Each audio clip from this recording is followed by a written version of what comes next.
Hallelujah, praise the Lord. प्रभु यीशु मसीह में मेरे सभी बहन भाइयों को जय मसीह की। आप सबका स्वागत है जीवित परमेश्वर की जीवित हजूरी में। आज के इस वीडियो में हम परमेश्वर के पवित्र वचन को मेरी भविष्यवाणियों की पुस्तक में से पढ़ेंगे। ये सामर्थ्य वचन परमेश्वर के दास प्रेरित अंकल यूसुफ नरूला जी के द्वारा लिखे गए हैं और हमारा ये विश्वास है कि जब आप इन पवित्र वचनों को सुनेंगे तो आप अपने जीवन में अपने टेस्टमनी को हासिल करने की तरफ बढ़ेंगे। तो पूरे विश्वास के साथ इन पवित्र वचनों को पूरा सुने। आज का सामर्थ्य वचन, अपनी प्रिय चीज पाने का रहस्य। जैसा कि परमेश्वर के पवित्र वचन गलातियों 4 अध्याय उसके 6 वचन में लिखा है, और तुम जो पुत्र हो इसीलिए परमेश्वर ने अपने पुत्र के आत्मा को, जो हे अब्बा हे पिता कहकर पुकारता है, हमारे हृदयों में भेजा है। मेरे प्रियो, पवित्र बाइबल बताती है कि पवित्र आत्मा आपके दिल से हे अब्बा हे पिता कह के प्रार्थना करता है, और पवित्र आत्मा अपनी मनसा के अनुसार आपके शरीर को इस्तेमाल करता है। जब आपको पवित्र आत्मा मिलता है तो उसका कारण क्या है? आपको पवित्र आत्मा इसलिए नहीं मिला कि आप सिर्फ दूसरों के लिए प्रार्थना कर सके या अपने लिए प्रार्थना कर सके। पवित्र आत्मा इसलिए भी मिला है कि आप परमेश्वर की मर्जी के अनुसार भी प्रार्थना कर सके। एक बार रात को एक मसीह व्यक्ति बहुत ज्यादा परेशान हो गया। इतना परेशान हो गया कि रात को गहरी नींद के समय उठकर बैठ गया। पवित्र आत्मा ने उसे उठाया और बोला, गैर भाषा में प्रार्थना कर। लेकिन उसे मालूम नहीं था कि कारण क्या है, पर उसने गैर भाषा में 1-2 घंटे प्रार्थना की और उसके बाद उसके मन में शांति आ गई और उसे ऐसा लगने लगा कि अब परमेश्वर नहीं चाहता कि मैं प्रार्थना करूं, और फिर वो सो गया। फिर वो थोड़े महीनों बाद अपने भाई से मिला और उसके भाई ने कहा कि एक दिन रात को मुझे हार्ट अटैक हो गया था, मैं बनने वाला था, बिल्कुल खत्म हो गया था। लेकिन पता नहीं ऐसा किस चीज ने मुझे छुआ कि अचानक मुझे होश आ गया।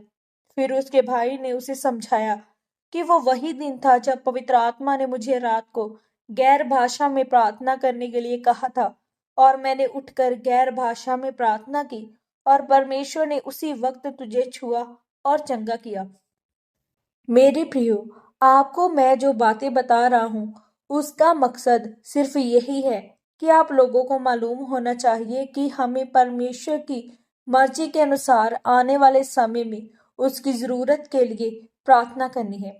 परमेश्वर के सुसमाचार के लिए, अपने भाइयों के लिए, अपने सेवकों के लिए, अन्य जाति लोगों के लिए, तो ये परमेश्वर की मर्जी है कि उसके लोगों के जीवन में शांति बनी रहे और अपने लोगों को मजबूत करे।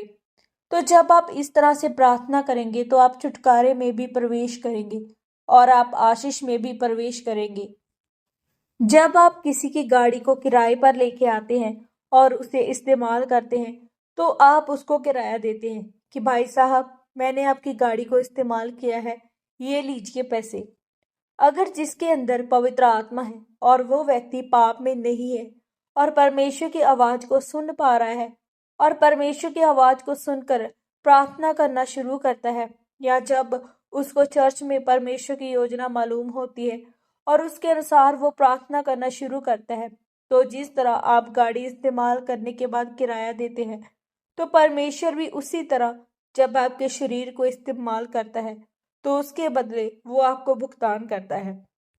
जब परमेश्वर आपको भुगतान करता है तो वो आपको आपकी प्रिय चीजें देता है। आपकी प्रिय चीज क्या हो सकती है?